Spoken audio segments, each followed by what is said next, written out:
സമയത്താണ് എനിക്ക് Einstein world record കിട്ടിയത്. കാരണം സെലിബ്രിറ്റി അല്ല, അത് പ്ലാൻഡ് അല്ല. അതൊക്കെ ഞാൻ സത്യം ഞെട്ടിപ്പോയി. ഇതൊക്കെ എന്താണ് ഇങ്ങനെയും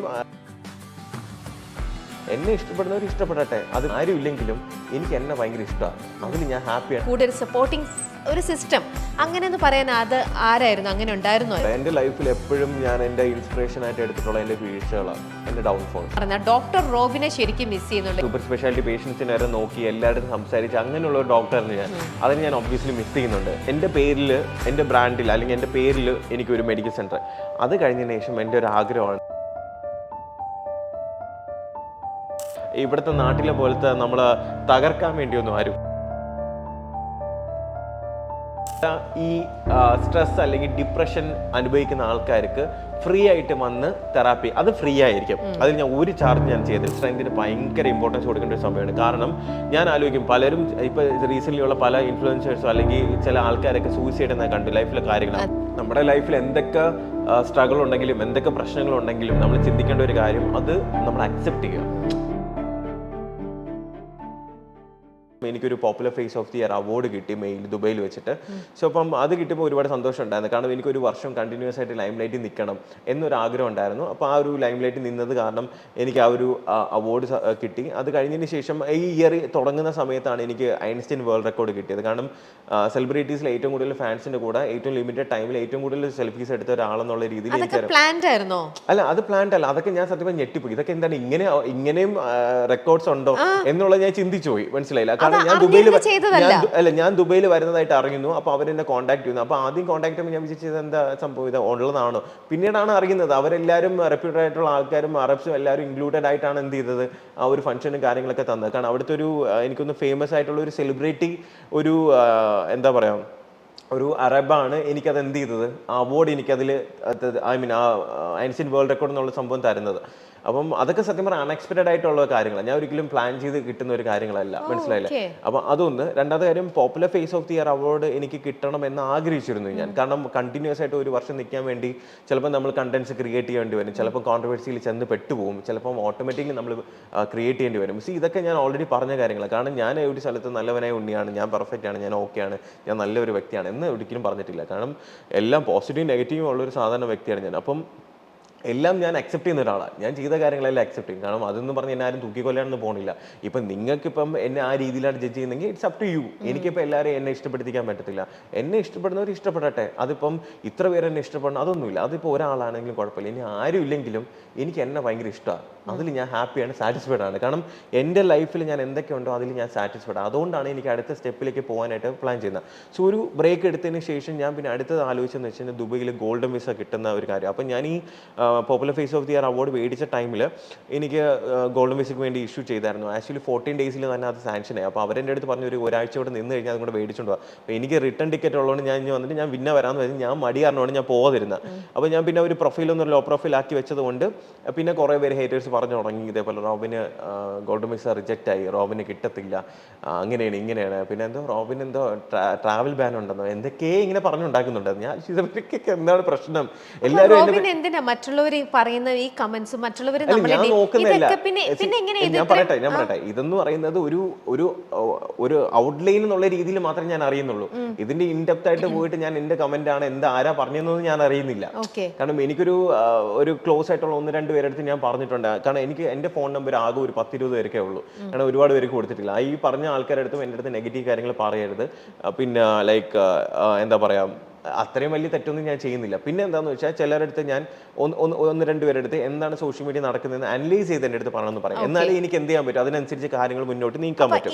ഇങ്ങനെ നമ്മളെ പ്രൊവോക്ക് ചെയ്യുന്ന രീതിയിലുള്ള കമന്റ്സ് കേൾക്കുമ്പോഴേ അപ്പൊ അവർക്കൊരു ചുട്ട മറുപടി കൊടുക്കാന്നുള്ള രീതിയിൽ അപ്പം ഓക്കെ ഞാൻ എന്താന്ന് നിന്നെ പ്രൂവ് ചെയ്ത് കാണിക്കാം, അങ്ങനെ ഒരു തോന്നലുണ്ടാവാറുണ്ടോ? വേണമെങ്കിൽ പറയാം ഞാൻ എന്താണ് ഇതിപ്പം എനിക്ക് അങ്ങനെ ഒരു കമന്റ് കാണുമ്പോഴത്തേക്ക് അവൻ കമന്റ് ചെയ്യുന്നില്ല, കുഴപ്പമില്ല, കമന്റ് ചെയ്തിട്ട് പോട്ടെ. പക്ഷെ എൻ്റെ മനസ്സിൽ ഞാൻ പച്ചത്തറി വിളിക്കുന്നുണ്ടായിരിക്കും. പക്ഷെ എനിക്കതൊരു പബ്ലിക് എനിക്ക് അറിയപ്പെടുന്ന ഒരാളായതുകൊണ്ട് വന്നിരുന്ന് എന്ത് ചെയ്യാൻ പറ്റില്ല, അതിൽ വന്നിരുന്ന് ടൈപ്പ് ചെയ്യാൻ പറ്റത്തില്ല. പക്ഷേ ഞാൻ എന്ത് ചെയ്യുന്നുണ്ട്, മനസ്സിൽ ചീത്ത വിളിക്കാറുണ്ട്. ഞാൻ അത് ഓപ്പൺ ആയിട്ട് പറയുന്നത്, കാരണം എനിക്ക് വേണമെങ്കിൽ ഇപ്പോൾ പറയാം, അതൊക്കെ ഞാൻ മൈൻഡ് ചെയ്യത്തില്ല. പക്ഷെ ഞാൻ അത് കാണുന്നത് എല്ലാം കാണത്തില്ല, ഏതെങ്കിലും റാൻഡമായിട്ട് എവിടെയെങ്കിലും കണ്ടു കഴിഞ്ഞാൽ ഒബ്വിയസ്ലി എനിക്ക് ദേഷ്യം വരും. കാരണം ഞാൻ അവന്റെ ജീവിതത്തിൽ പോയിട്ട് അനാവശ്യമായിട്ട് പോയി ഒന്നും പറയാനോ ചെയ്യാനോ പോകുന്നില്ല.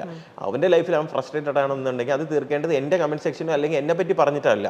അപ്പൊ അങ്ങനെ വരുമ്പോഴത്തേക്ക് അവൻ പറഞ്ഞിട്ട് പോട്ടെ എന്ന് പറയാനായിട്ട് എനിക്ക് പറ്റത്തില്ല. ഉറപ്പായിട്ട് എന്റെ മനസ്സിൽ എന്ത് ചെയ്യും, ഞാൻ നല്ല രീതിയിൽ ചീത്ത വിളിക്കും. മനസ്സിലായില്ലേ? അത് ഞാൻ അപ്പം അത് എന്റെ നേച്ചറാണ് അങ്ങനെ, മനസ്സിലായില്ലേ? പക്ഷെ അത് പബ്ലിക്കലി വന്ന് എന്ത് ചെയ്യത്തില്ല. അത് പ്രൂവ് ചെയ്യാനായിട്ടാണ് ഓക്കെ ശരി ഞാൻ എന്നാ പോയിട്ട് ഗോൾഡൻ അല്ല, ഞാൻ വിചാരിച്ചത് എന്റെ ഒരു പ്രശ്നം എന്ന് വെച്ചാൽ ഞാൻ കണ്ടിന്യൂസ് ആയിട്ട് ഹാർഡ് വർക്ക് ചെയ്യുന്ന ഒരാളല്ല. എനിക്ക് എങ്ങനെയാന്ന് വെച്ചാൽ സ്പോണ്ടേനിയസ് ആയിട്ട് പെട്ടെന്ന് ഹാർഡ് വർക്ക് ചെയ്യുക, സ്മാർട്ട് വർക്ക് ചെയ്യുക എന്ന് ചിന്തിക്കുന്ന ഒരാളാണ് ഞാൻ. അപ്പം എന്ന് വെച്ചാൽ ലൈക്ക് ഇപ്പൊ ഞാൻ 32ാമത്തെ വയസ്സിലാണ് ഞാൻ ബിഗ് ബോസ് വന്നത്. എന്തുകൊണ്ട് അത് 27, 28 വന്നില്ല? ആ സമയത്തും എനിക്ക് വരാറുണ്ടല്ലോ. കാരണം എനിക്ക് എന്റെ 30s കഴിഞ്ഞതിന് ശേഷം എനിക്ക് വന്നാൽ മതി, അല്ലെങ്കിൽ ഇങ്ങനെ ഒരു പബ്ലിക് പ്ലാറ്റ്ഫോമിൽ വന്നാൽ മതി. കാരണം എനിക്ക് ബിഗ് ബോസ് ഇഷ്ടമുള്ള ഒരു സംഭവമായിരുന്നു, മനസ്സിലായില്ല? അപ്പം അതിന് ആരും എന്നെ ഇൻവൈറ്റ് ചെയ്തതല്ല, ആരും എന്നെ വിളിച്ചതല്ല, ഞാനായിട്ട് അതിലേക്ക് പോയതാണ്. മനസ്സിലായില്ല? ഞാനായിട്ട് എനിക്കൊരു ചാൻസ് വേണമെന്ന് പറഞ്ഞ് പോയതാണ്. പിന്നെ ചില കാര്യങ്ങൾ ഞാൻ പറഞ്ഞില്ല, എൻ്റെ നിലപാടിൽ എപ്പോഴും ഞാൻ ഉറച്ചിരിക്കും. കാരണം എന്തെങ്കിലും ഒരു ഇപ്പം എന്നെ വളർത്തിയ അല്ലെങ്കിൽ എന്നെ എനിക്ക് വേണ്ടി എല്ലാം ചെയ്ത ഒരു സംഭവം എന്ന് പറഞ്ഞിട്ട് അവരെന്നെ കൊല്ലാൻ വേണ്ടിയും ശ്രമിച്ചു കഴിഞ്ഞാൽ, അല്ലെങ്കിൽ എന്നെ നശിപ്പിക്കാൻ വേണ്ടി ശ്രമിച്ചു കഴിഞ്ഞാൽ, അത് കണ്ടുകൊണ്ടിരിക്കാൻ എന്നെ കൊണ്ട് എന്ത് ചെയ്യത്തില്ല, പറ്റത്തില്ല. മനസ്സിലായില്ലേ? എന്ന് വെച്ചാൽ ഇപ്പം സിംപ്ലി പറഞ്ഞു കഴിഞ്ഞാൽ ഒരു റോബിനെ ഉണ്ടാക്കാൻ അറിയാമെങ്കിൽ 100 റോബിനെ ഉണ്ടാക്കാനും അറിയാം, അത് ഇല്ലാണ്ടാക്കാനും അറിയാം എന്ന് പറയുന്നത് സ്നേഹമല്ല. അവിടെ എൻ്റെ കൂടെ സ്നേഹമില്ല. കാരണം ഇതിന്റെ പിറകിൽ നടന്ന പല കാര്യങ്ങളും പലർക്കും അറിയത്തില്ല. ഞാൻ ഇപ്പോഴും പറയുന്നു, ഒരു റോബിനെ ഉണ്ടാക്കാൻ അറിയാമെങ്കിൽ 100 റോബിനെ ഉണ്ടാക്കാനും അറിയാം, അത് ഇല്ലാണ്ടാക്കാനും അറിയുന്നത് സ്നേഹമല്ല. അത് നമ്മളെ വളർത്തിയ ആരാണെങ്കിലും അവിടെ ആ കാണിച്ച തെറ്റാണെങ്കിൽ ഞാൻ ചൂണ്ടിക്കാണിക്കും. അതെന്റെ നിലപാടാണ്. മനസ്സിലായില്ലേ? അവിടെ ഞാൻ ഒരിക്കലും ഒരു നന്ദി കെട്ടവനാവുന്നില്ല. അവിടെ ഞാൻ എനിക്കാണ് എന്ത് ചെയ്ത പ്രയോറിറ്റി കൊടുത്തത്. എൻ്റെ കൂടെ സ്നേഹമായിട്ട് നിൽക്കുന്ന എല്ലാവരോടും ഞാൻ സ്നേഹമായിട്ട് മാത്രമേ നിൽക്കത്തുള്ളൂ. കാരണം അത് എന്നെ ക്ലോസ്ലി അറിയാവുന്ന ആൾക്കാർക്ക് അറിയാം. മനസ്സിലായില്ല? പിന്നെ ചിലർ പർപ്പസ്ലി പല കാര്യങ്ങൾക്കും വേണ്ടി എൻ്റെ അടുത്ത് വരും. അവരുടെ ആവശ്യങ്ങൾ നടക്കാതാകുമ്പോഴത്തേക്ക് എന്ത് ചെയ്യും, അവർ തിരിച്ചിട്ട് നമുക്കിട്ട് പണി തരും. ചിലപ്പോൾ നമ്മൾ മനുഷ്യരായതുകൊണ്ട് തിരിച്ച് എന്തെങ്കിലും ചെയ്യാൻ വേണ്ടി ശ്രമിക്കും. ഇത് നോർമൽ. മനസ്സിലായില്ലേ? ഇവിടെ ഒരു സെലിബ്രിറ്റി അല്ലെങ്കിൽ ഒരു പബ്ലിക് ഫിഗർ എന്നുള്ളത് ഞാൻ അവിടെ മറക്കും. ഞാനെന്ന് പറഞ്ഞ വ്യക്തി അല്ലെങ്കിൽ മനുഷ്യനെ മാത്രമേ ഞാനപ്പോൾ അവിടെ എന്ത് ചെയ്യത്തുള്ളൂ. എൻ്റെ നിലനിൽപ്പ് അല്ലെങ്കിൽ എൻ്റെ വ്യക്തിത്വം, അല്ലെങ്കിൽ ഞാൻ എന്തിനാണ് മറ്റുള്ളവർക്ക് വേണ്ടി, അല്ലെങ്കിൽ മറ്റുള്ളവർ എന്നെ തകർക്കാൻ വേണ്ടി ശ്രമിക്കുമ്പോൾ അതിന് നിന്നു കൊടുക്കാൻ എനിക്ക് പറ്റത്തില്ല. കാരണം ഞാൻ കഷ്ടപ്പെട്ട് വന്ന ഒരാളിനെ കെയർ ഓഫിലോ അല്ലെങ്കിൽ ഒരാളോ എന്നെ പുഷ് ചെയ്യാനോ അല്ലെങ്കിൽ റോബിനെ ഈ ഏണി കയറി വാ എന്നൊന്നും ആരും എൻ്റെ അടുത്ത് പറഞ്ഞില്ല. ഓരോ പടികളായിട്ട് ഞാനായിട്ട് വെച്ച് വന്നതാണ്. അപ്പോൾ അതിൻ്റെ കഷ്ടപ്പാട് എന്താണെന്ന് അറിയാം. പിന്നെ എന്തും ലൈഫിൽ ഫേസ് ചെയ്യാനുള്ള ഒരു ചങ്കൂറ്റം ഞാൻ ഉണ്ടാക്കിയെടുത്തിട്ടുണ്ട്. അതിനിപ്പോൾ ആര് വന്നാലും, അതിന് എത്ര വലിയ ആൾക്കാർ വന്നാലും, ഞാൻ ഇപ്പോഴും ഇവിടെ നിൽക്കുന്നുണ്ടെങ്കിൽ, ഇപ്പോഴും ഇയർ എൻഡിങ് ഇന്റർവ്യൂവിൽ ഞാനിപ്പോൾ ഈ ലൈഫ് ഈസ് ബ്യൂട്ടിഫുൾ എന്ന് പറഞ്ഞ ഷോയിൽ ഇരിക്കുന്നുണ്ടെങ്കിൽ അതെൻ്റെ കോൺഫിഡൻസ് തന്നെയാണ്. അപ്പൊ ഇപ്പൊ ഈ പറയുന്ന കോൺഫിഡൻസും ഈ നിൽക്കുന്നുണ്ടെന്ന് പറയുന്നില്ലേ, അത് ഒറ്റയ്ക്ക് ബിൽഡപ്പ് ചെയ്തെടുത്തതാണ് എന്ന് റോബിൻ പറയുന്നുണ്ട്. പക്ഷെ കൂടെ നമ്മുടെ ഈ ലൈഫ് ജേർണിയിൽ എപ്പോഴും നമുക്കൊരു മെന്ററായിട്ടോ അല്ലെ നമ്മുടെ കൂടെ ഒരു സപ്പോർട്ടിങ് ഒരു സിസ്റ്റം അങ്ങനെ എന്ന് പറയാൻ അത് ആരായിരുന്നു? അങ്ങനെ ഉണ്ടായിരുന്നോ? അല്ലെങ്കിൽ പാരന്റ്സോ ഫ്രണ്ട്സോ അങ്ങനെ? ഞാൻ പറയട്ടെ, എൻ്റെ ലൈഫിൽ എപ്പോഴും ഞാൻ എൻ്റെ ഇൻസ്പിറേഷൻ ആയിട്ട് എടുത്തിട്ടുള്ള എൻ്റെ വീഴ്ചകളാണ് എൻ്റെ ഡൗൺഫോൾസ്. കാരണം എൻ്റെ ഡൗൺഫോൾസ് എന്നാണ് ഞാൻ പഠിക്കുന്നത്. കാരണം 2023 എന്ന് പറയുമ്പോൾ എനിക്ക് ഒരുപാട് കാര്യങ്ങൾ പഠിപ്പിച്ചു തന്നു. ആരെയൊക്കെ വിശ്വസിക്കണം, ആരെയൊക്കെ വിശ്വസിക്കാൻ പാടില്ല, എന്തൊക്കെ കാര്യങ്ങൾ നമ്മൾ നോക്കണം. കാരണം നമ്മുടെ പ്ലാൻസ് ഒക്കെ മുൻകൂട്ടി പറഞ്ഞ് അത് തകർക്കാൻ വേണ്ടി ഒരുപാട് പേരുണ്ട്. കാരണം ഈ ഗോൾഡൻ വിസയുടെ കാര്യം പോലും ഞാൻ ആക്ച്വലി എനിക്ക് ആ സമയത്ത് എടുത്താൽ മതി എന്ന് തീരുമാനിച്ചിട്ടാണ്. കാരണം ഒരുപാട് പേര് പറയുന്നവരെല്ലാം പറഞ്ഞ അവസാനം ഗോൾഡൻ വിസ എന്ന് പറഞ്ഞൊരു സംഭവമേ ഇല്ല എന്നാക്കി. അത് ഞാൻ മുന്നേ ഇട്ടിട്ടുണ്ടായിരുന്നു. Golden visa on the way എന്ന് പറഞ്ഞൊരു പോസ്റ്റ് ഞാൻ ന്യൂ ഇയറിന് കഴിഞ്ഞ ശേഷം ഇട്ടിട്ടുണ്ടായിരുന്നു. അപ്പോൾ അതിനുശേഷം എനിക്ക് ആ സമയപ്പോൾ പോയി എടുത്തപ്പോൾ പിന്നെ അവർക്കൊന്നും പറയാനില്ല. കാരണം അവർ തന്നെ പറഞ്ഞു, റോബിൻ ഇത്രയും പെട്ടെന്ന് കിട്ടിയതാണ്, ഇത്രയും പെട്ടെന്ന്, അത് എനിക്ക് മൾട്ടിപ്പിൾ കാറ്റഗറിയിലാണ് കിട്ടിയത്. മനസ്സിലായില്ലേ? അപ്പം അങ്ങനെ ഒരു സാഹചര്യത്തിൽ എനിക്ക് കിട്ടിയപ്പോഴത്തേക്ക് അവർക്ക് പിന്നെ ഒന്നും പറയാനില്ല. ഓക്കെ, ഇനി ഇപ്പൊ ഇത്രയും കാര്യങ്ങൾ, ഒരുപാട് ആഗ്രഹങ്ങളൊക്കെ ഉണ്ട്. ഇതൊക്കെ ചെയ്യുമ്പോഴത്തേക്ക് നമ്മൾ സൈഡിൽ മിസ് ചെയ്യുന്നുണ്ടോ? ഞാനൊരു ഡോക്ടർ എന്ന് പറഞ്ഞാൽ ഡോക്ടർ റോബിനെ ശരിക്കും മിസ് ചെയ്യുന്നുണ്ടോ? എനിക്ക് ആ ഒരു പ്രൊഫഷനിലേക്ക് എത്തണമെന്നോ ആ ഒരു ആഗ്രഹം? ഒബ്വിയസ്ലി. കാരണം ഞാൻ വൈകുന്നേരം ഒരു നൈറ്റ് ഡ്യൂട്ടി വൈകുന്നേരം ഒരു 7 മണിയാകുമ്പോൾ റെഡിയായി 7:30 ആകുമ്പോൾ കറക്റ്റ് ഞാൻ ഹോസ്പിറ്റലിൽ പോയി പഞ്ചിങ് ചെയ്ത് അടുത്ത ദിവസം രാവിലെ 9:30 വരെ ഞാൻ എൻ്റെ ഡ്യൂട്ടി ചെയ്യുന്ന ഒരു ഡോക്ടറായിരുന്നു ഞാൻ. അപ്പോൾ ആ സ്റ്റെത്തൊക്കെ ആയിട്ട് ഇൻഷർട്ട് ചെയ്ത് ഞാൻ ഇങ്ങനെ ഓടി നടന്ന എല്ലാ വാർഡിലും എല്ലാ സ്ഥലത്തും പോയി പല പീഡിയാട്രിക് തൊട്ട് സൂപ്പർ സ്പെഷ്യാലിറ്റി പേഷ്യൻസിനെ വരെ നോക്കി എല്ലായിടത്തും സംസാരിച്ച് അങ്ങനെയുള്ള ഒരു ഡോക്ടറായിരുന്നു ഞാൻ. അതിന് ഞാൻ ഒബ്വിയസ്ലി മിസ് ചെയ്യുന്നുണ്ട്. എനിക്ക് ആ ഒരു പ്രൊഫഷൻ, കാരണം എനിക്ക് ആ പ്രൊഫഷൻ എപ്പോഴും എൻ്റെ കൂടെ ഉണ്ട്, ഒരിക്കലും പോകാനൊന്നും പോകുന്നില്ല. അപ്പം ഞാൻ വിചാരിച്ചത് ഇപ്പം ഞാൻ തിരിച്ച് വീണ്ടും വർക്ക് ചെയ്യാൻ വേണ്ടി പോയി കഴിഞ്ഞാൽ എൻ്റെ ഗ്രാഫ് അതേപോലെ പോകും. മനസ്സിലായില്ലേ? അതിൽ നിന്ന് ഒരു കയറ്റമില്ല. അപ്പൊ ഞാൻ വിചാരിച്ചത് okay, doctor Robin Radhakrishnan medical centre എന്ന് പറഞ്ഞൊരു സംഭവം എൻ്റെ ഓണായിട്ട് എനിക്ക് എന്ത് ചെയ്യണം, ഒന്ന് സ്റ്റാർട്ട് ചെയ്യണം. അപ്പോൾ അത് സ്റ്റാർട്ട് ചെയ്ത് കഴിഞ്ഞാൽ ഞാൻ ഹാപ്പിയാണ്, സാറ്റിസ്ഫൈഡ് ആണ്. കാരണം എൻ്റെ പേരിൽ, എൻ്റെ ബ്രാൻഡിൽ അല്ലെങ്കിൽ എൻ്റെ പേരിൽ എനിക്കൊരു മെഡിക്കൽ സെന്റർ. അത് കഴിഞ്ഞതിന് ശേഷം എൻ്റെ ഒരു ആഗ്രഹമാണ്, അത് കഴിഞ്ഞതിന് ശേഷം എനിക്കൊരു ആഗ്രഹമുണ്ട്, ഞാൻ ജനിച്ച ഹോസ്പിറ്റലിൽ, ഞാൻ വർക്ക് ചെയ്ത ഹോസ്പിറ്റലിൽ തിരിച്ച് വീണ്ടും അവിടെ വർക്ക് ചെയ്യാൻ വേണ്ടി പോകണം എന്നൊരാഗ്രഹമുണ്ട്. കാരണം അതെനിക്കൊരു ഫീലാണ്, മനസ്സിലായില്ല? കാരണം അത് നിങ്ങൾക്ക് പറഞ്ഞാൽ മനസ്സിലാവത്തില്ല. അത് തിരിച്ച് വീണ്ടും അവിടെ പോകുമ്പോൾ ഞാൻ ഡോക്ടറായിട്ട് വർക്ക് ചെയ്തു, ഇനി ഇപ്പം ഞാൻ ചെല്ലുമ്പോൾ കുറച്ച് പേരെങ്കിലും എന്നെ റെക്കഗ്നൈസ് ചെയ്യും. അപ്പോൾ കിട്ടുന്നൊരു ഫീല്, ആ സ്റ്റെത്തിട്ട് അവിടെ വർക്ക് ചെയ്യാൻ പോകുമ്പോൾ കിട്ടുന്നൊരു ഫീൽ എന്ന് പറയുന്നത് എൻ്റെ ഡിഫറെൻറ്റാണ്. അപ്പോൾ ഈ മെഡിക്കൽ സെൻറ്റർ എൻ്റെ മനസ്സിലുണ്ടെങ്കിലും അത് കഴിഞ്ഞതിന് ശേഷം, അതൊന്ന് കഴിഞ്ഞതിന് ശേഷം എനിക്ക് എന്ത് ചെയ്യണം, ഈ ഒരു ഹോസ്പിറ്റൽ വെറുതെയെങ്കിലും വന്ന് എന്ത് ചെയ്യണം. മെഡിക്കൽ സെന്റർ അവിടെ UAE സ്റ്റാർട്ട് ചെയ്യാൻ? അല്ല, UAE കുറച്ചുകൂടെ പോസിബിലിറ്റീസ് കൂടുതൽ. നാട്ടിലുണ്ട്, പക്ഷേ UAE എന്ന് പറയുമ്പോൾ എനിക്ക് ഗോൾഡൻ വിസ കിട്ടി. അപ്പോൾ അത് നമ്മുടെ UAE ഗവൺമെന്റ് നമുക്ക് കിട്ടുന്ന ഒരു റെക്കഗ്നേഷൻ ആണ്, മനസ്സിലായി? അപ്പോൾ അത് വെച്ചിട്ട് നമുക്ക് കുറച്ച് പ്രിവിലേജും കാര്യങ്ങളുണ്ട്, എല്ലാം ഈസിയാണ് അവിടെ കുറച്ചുകൂടെ. പിന്നെ അവിടെ ഇതേപോലെ ഇവിടുത്തെ നാട്ടിലെ പോലത്തെ നമ്മളെ തകർക്കാൻ വേണ്ടിയൊന്നും ആരും നടക്കത്തില്ല. കാരണം അതൊന്നും അവിടുത്തെ ഗവൺമെന്റിൽ പറ്റത്തില്ല. അപ്പൊ ഞാൻ വിചാരിച്ച അവിടെ തന്നെയാണ് കുറച്ച് കാര്യങ്ങൾ ചെയ്യാനായിട്ട് ബെറ്റർ. പക്ഷേ കൺസൾട്ട് ചെയ്യാൻ ആരും വന്നാൽ ഉണ്ടാവില്ല. അല്ല, ഞാൻ പറഞ്ഞത് എന്റെ പേരിലായിരിക്കും. ഞാൻ ഉദ്ദേശിച്ചെന്ന് വെച്ച് കഴിഞ്ഞാൽ ഒരു എമർജൻസി മെഡിസിൻ കൺസൾട്ടന്റിനെ ഒരാളെ എടുക്കണം, ഒരു ജനറൽ ഫിസിഷ്യൻ എടുക്കണം, 2 ഡ്യൂട്ടി ഡോക്ടേഴ്സിനെ എടുക്കണം, ഒരു 5-6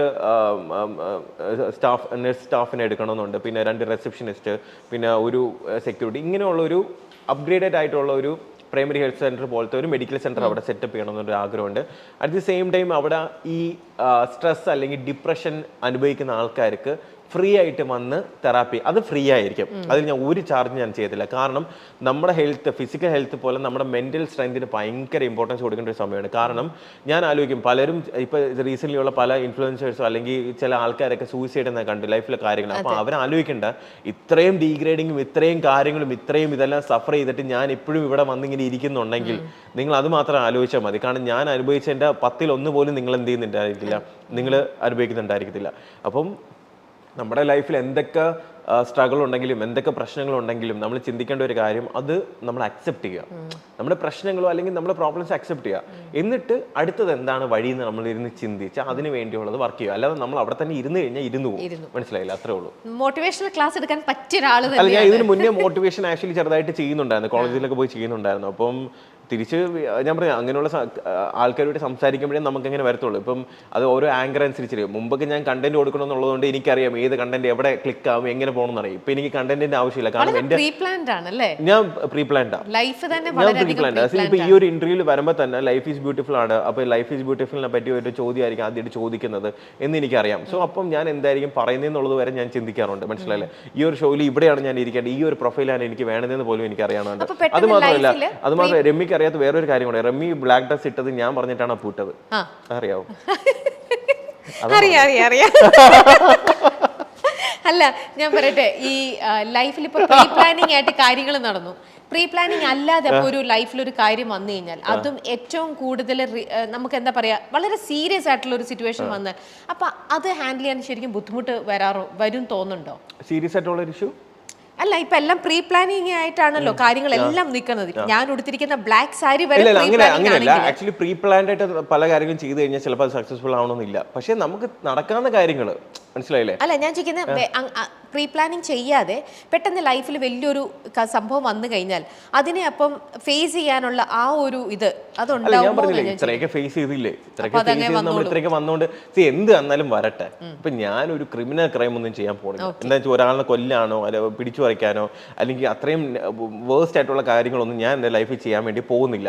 കാരണം അങ്ങനെ ചെയ്യാനും സമ്മതിക്കുന്നില്ല. കാരണം പൊടി എന്ന് പറഞ്ഞ ഒരാളെൻ്റെ കൂടെ ഉള്ളപ്പം ഞാൻ എന്തെങ്കിലും ഒരു കാര്യം പറഞ്ഞാൽ ചേട്ടാ വേണ്ട അല്ലെങ്കിൽ ചേട്ടാ ശ്രദ്ധിക്കുക എന്നുള്ളത് എന്ത് ചെയ്യാറുണ്ട്, പറയാറുണ്ട്. എനിക്കൊരു ഗൈഡ് ചെയ്യാനായിട്ട് ഒരാൾ എന്തുണ്ട് എൻ്റെ കൂടെ ഉള്ളതുകൊണ്ട് മാക്സിമം ഞാൻ കുഴിയിലൊന്നും ചെന്ന് ചാടാനുള്ള പ്രശ്നങ്ങളില്ല. കാരണം ഇപ്പൊ കഴിഞ്ഞ കുറെ മാസങ്ങളാണെങ്കിലും വലിയ രീതിയിലുള്ള കോൺട്രവേഴ്സീസോ വലിയ രീതിയിലുള്ള പ്രശ്നങ്ങളോ കാര്യങ്ങളൊന്നും ഇല്ല. കുറച്ച് സ്മൂത്ത് ആയിട്ട് പോസിറ്റീവ് ആയിട്ടാണ് പൊയ്ക്കൊണ്ടിരിക്കുന്നത്.